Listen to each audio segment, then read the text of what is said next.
Moi, je pense qu'il n'y a pas, 2 gauches irréconciliables et qu'il n'y a pas que 2 gauches. Il y en a, plusieurs.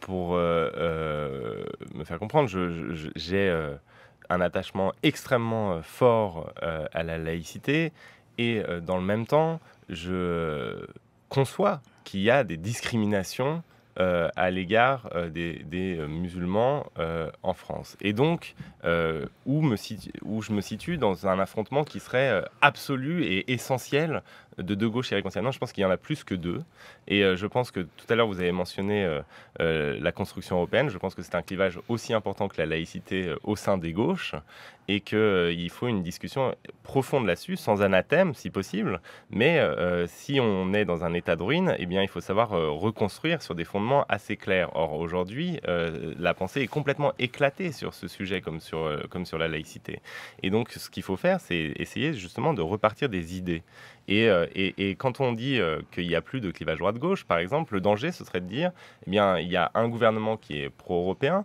et face à lui, des gens qui sont pour sortir de l'Union européenne». Or, c'est un schématisme qui est dangereux. C'est-à-dire, ce serait quoi l'alternance ensuite? Ce serait nécessairement, la fin de la construction européenne? Nécessairement, le retour au nationalisme?